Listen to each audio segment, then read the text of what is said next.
Hi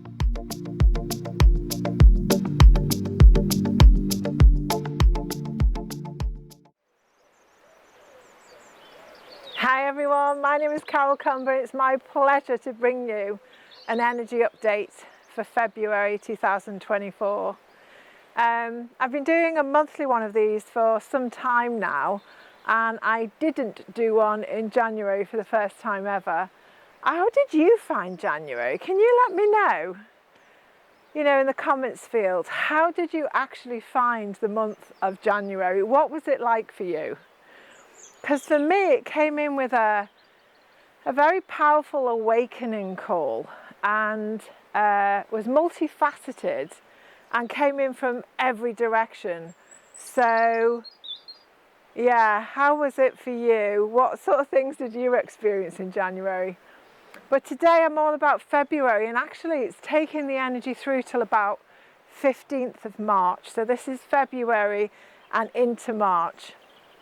A little bit of the last few days of January as well, actually. So time for me personally is moving more fluidly. It's overlapping. There's no January, February, March. So you're going to find my energy updates potentially appearing at all sorts of different times of the month, because it seems to be encompassing more than just the actual 1 month. So we usually have a big banner. Gaia gives us a banner of words to sort of focus on, or to be aware of, or to attune to during that month, to assist in our own happiness, our positivity, our potential, and working from the higher heart. But this month, for February, it's all about stillness. Okay, it's about how easy and how often you can move into stillness or move into a neutral field. And the reason for this is, for years and years now, we've been talking about the truth rising, and it's coming stronger and stronger and stronger. And this year in particular, we will still have the opportunities to be surprised by the news, or shocked by what's coming up, or flummoxed by whatever's happening. And that can be, you know, within our own households, it can be our neighbours, it can be the world, it can come from all sorts of directions at the same time. So to prevent ourselves from going into overwhelm or falling off our surfboard of our own personal wave of ascension, we need to cultivate this habit of stillness, and definitely of neutrality. Can you hear the birds singing? I hope it's picking this up. The robins, I tell you, they are so amazing at the moment. This is the robins' song. There's 3 of them, and they're having a really good territorial sing-off. A territorial sing-off. And that's really quite interesting, because it brings us into the space that we're going to be needing to cultivate, and that's allowance of one another. Unlike what's going on here with the robins. From a 3D perspective, we've still got some us and them going on, and some, you know, move over there while I get comfy, and all the rest of it. So this year, some of the things we need to be really self-aware of is self-compassion, self-kindness, self-awareness of cherishing yourself to a point where you can enter the neutral field, or you can enter a point of stillness before you actually respond. And this is all in preparation, all in training, really, for the existence of you enjoying the best out of the new earth, or the 5th dimensional self. Okay, so stillness, neutrality. So let me give you an example. So you see something on the news and it puts you into shock. It gets you out of your body a bit, puts you into shock. Your fear zone, your adrenal system, your nervous system's probably already quite tired with world events currently. And it's sort of like can go into overwhelm, or can go into, I just want to go under the duvet for the next 3 months, I'll see you later. But the opportunity is there to go, okay, accepting how you feel, not the situation or what's happening outside of you, but to be very clear about what's happening inside of you, like I'm in shock, or I am discouraged by that, or whatever it happens to be. And to get into the neutral field or stillness, you breathe, okay? So this is all about 3 things. It's about breathing. Breathe in whatever way you possibly can to actually relax, invite your soul back into your body. You might need to slow your breathing down. You might need to drop your shoulders down more towards the floor. There's all sorts of things that you might choose to do, but putting your focus on breathing gives your mind something to do, and your body is in reactive mode. So just focus on how you're breathing. You may choose to change it, you may just stay with it. So breathing is the first thing. That calms you, so therefore it highes your frequency, and from a higher perspective you can choose different actions. So breathing is number 1.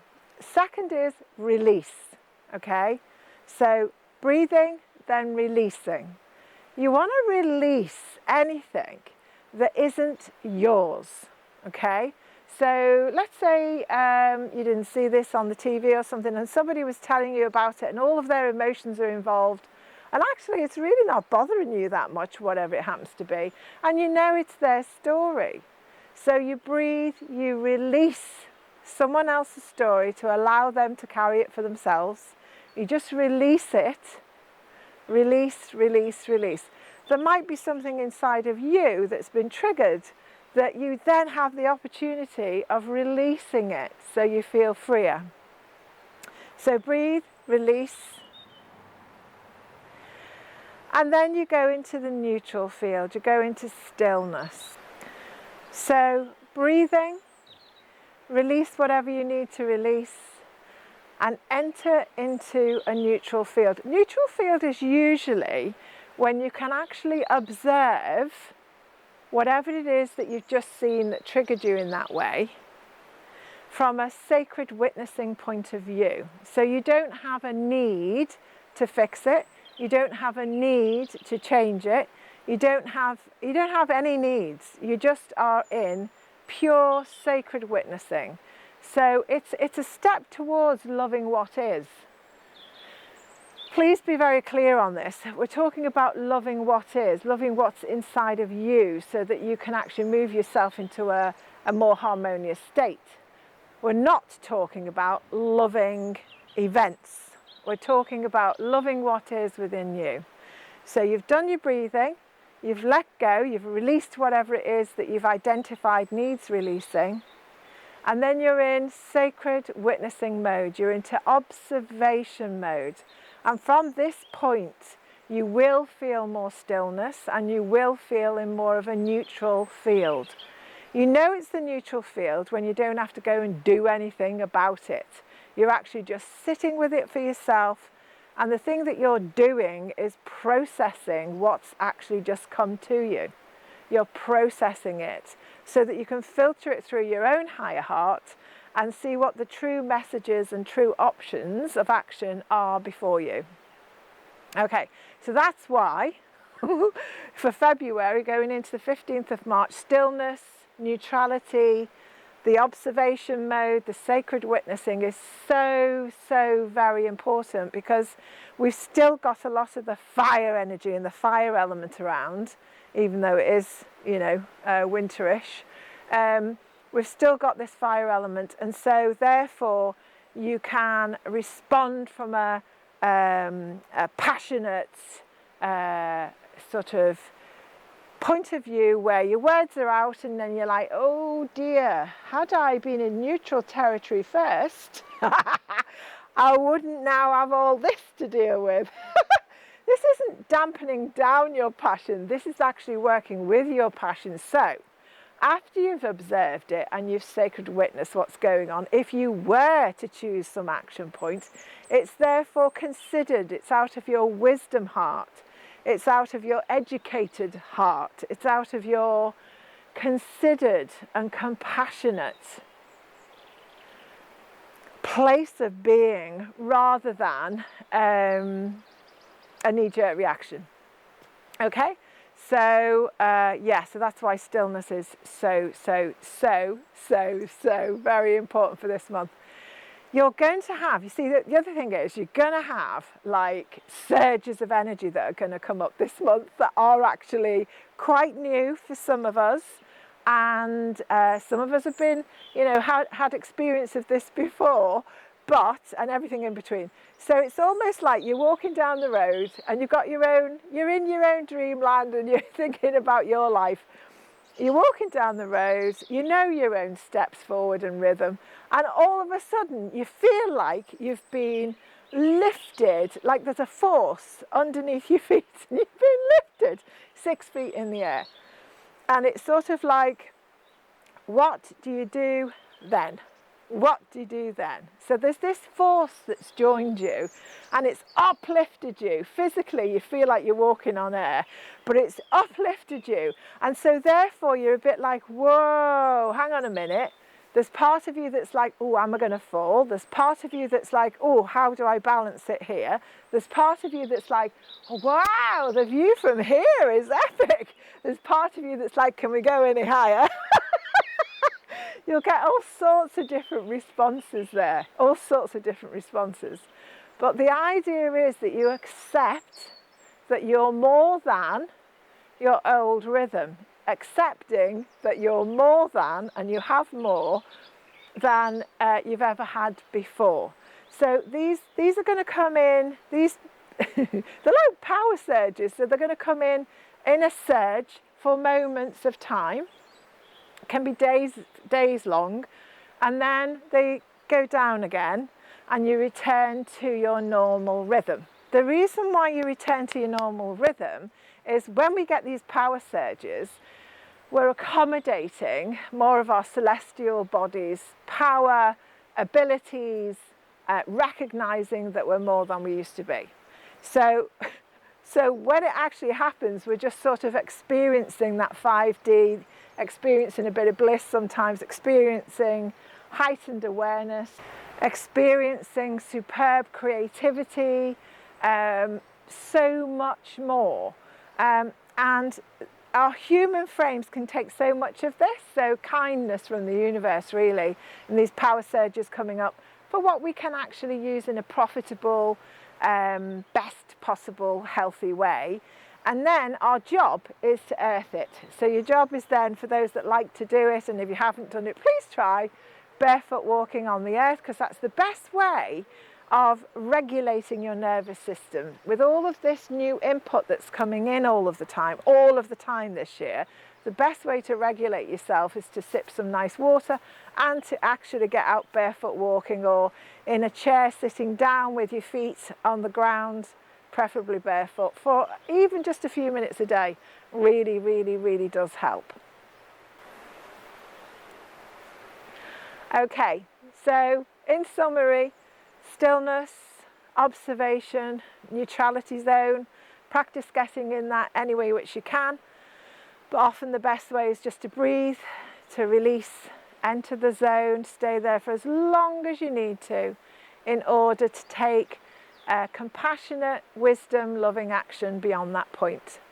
There will be surprises. We will have new information, stuff rising, and yeah, it's a hell of a year. This is what I would call a pivotal year. This is the year when we're going to have the most, solar flares for the next dozen years. We're going to have